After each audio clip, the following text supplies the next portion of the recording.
Hello बच्चों। जैसा आपको विदित ही है कि हम एमए फाइनल का फोर्थ पेपर तुलसीदास पढ़ रहे हैं और उसमें हमारा जो रामचरितमानस का अयोध्या कांड चल रहा है। अयोध्या कांड में हमने बहुत सारे प्रश्न आंसर किए हैं, उसके साथ साथ हम व्याख्या भी कर रहे हैं। इसी श्रृंखला में हम एक और व्याख्या आज करते हैं तुलसीदास के रामचरितमानस के अयोध्या कांड की एक नई व्याख्या के साथ आज हम शुरुआत करते हैं। दो दो पंक्तियां पढ़ पढ़ के हम इसकी व्याख्या करते हैं। तो सबसे पहले लेते हैं। काम मोह मद माह नल मोहा, लोभ न शोभ न राग न द्रोहा, जिनके कपट दम्ब नहीं माया, तिनके हृदय बसो रघुराया। एक बार जब श्री राम वन में गए हुए थे तो उन्होंने वाल्मीकि मुनि से पूछा कि हम अपना निवास स्थान कहाँ बनाएं। तो मुनिवर बड़े आश्चर्यचकित हो जाते हैं और श्री राम से कहते हैं कि आप हमसे पूछ रहे हो कि हम निवास स्थान कहाँ बनाएं। आप तो सबके घटों में घट घट के वासी हैं, आप सबके हृदय में निवास करने वाले हैं, आप हमसे पूछ रहे हैं। तो वही जो उनका जो वार्तालाप है दोनों का, वो यहाँ इस व्याख्या में दिखाया गया है।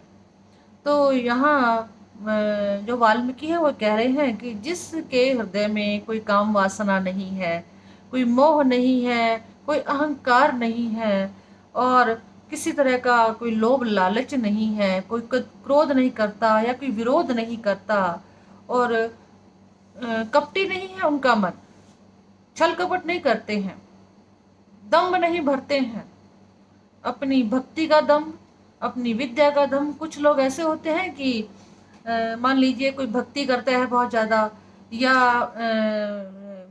किसी में ज्ञान ज़्यादा है, किसी के पास पैसा ज़्यादा है, किसी के पास राज्य ज़्यादा है, सत्ता ज़्यादा है। तो अलग अलग तरीके से लोग अलग अलग तरह से अहंकार करते हैं। तो जिसके हृदय में कोई अहंकार नहीं है, दम्भ नहीं है, उनके हृदय में हे श्री राम आप निवास कीजिए। अगली पंक्तियां हैं। सबके प्रिय सबके हितकारी, दुख सुख सरिस प्रशंसा गारी। जो सबके प्रिय हैं, सबका कल्याण करने वाले हैं, जो दुख को श्री राम का आशीर्वाद समझकर प्राप्त करते हैं और जो सुख उन्हें मिलता है तो वो ऐसा समझते हैं कि ये ईश्वर का, हमारे प्रभु श्री राम का दिया हुआ प्रसाद है। उस तरीके से उसको आनंदित होते हैं उसको प्राप्त करके। कहिए सत्य वचन प्रिय वचन विचारी। और जो लोग सत्य वचन बोलते हैं हमेशा और सोच समझ कर बोलते हैं, विवेक के साथ बोलते हैं और जागते हुए सोते हुए आपकी शरण में रहते हैं। तुम्ही छाड़ी गति दूसरी नाही, राम बसौ तिनके मन माही। आपको छोड़कर हे प्रभु, आपको छोड़कर उनकी कोई दूसरी गति नहीं है, कोई दूसरा स्थान नहीं है जहां वो जाए। आप ही उनका अंत हो, आप ही उनका आदि हो। हे श्री राम, आप उनके हृदय में निवास कीजिए। जननी सम जानी पर नारी। दूसरी औरतों को जो लोग अपनी अपनी पत्नी को छोड़कर माँ के समान देखते हैं, पराई स्त्री को माँ के समान देखना, धनु पराव विषते विष भारी।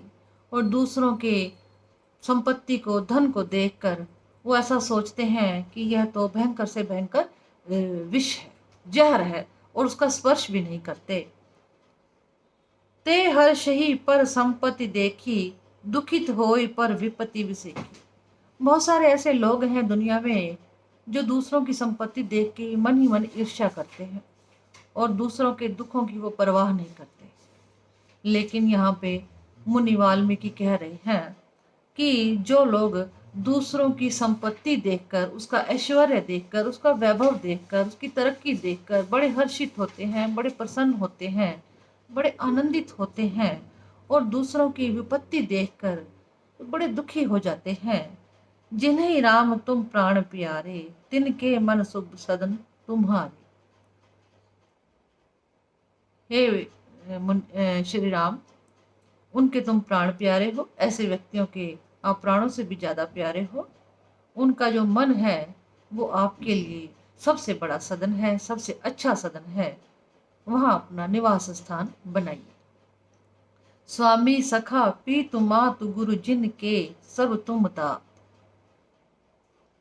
हे प्रभु, उनके राम से वो कह रहे हैं, मुनिवर क्या कह रहे हैं कि उनके स्वामी, उनके सखा, उनके पिता, उनके माता, उनके भाई, उनके बंधु आप ही हो।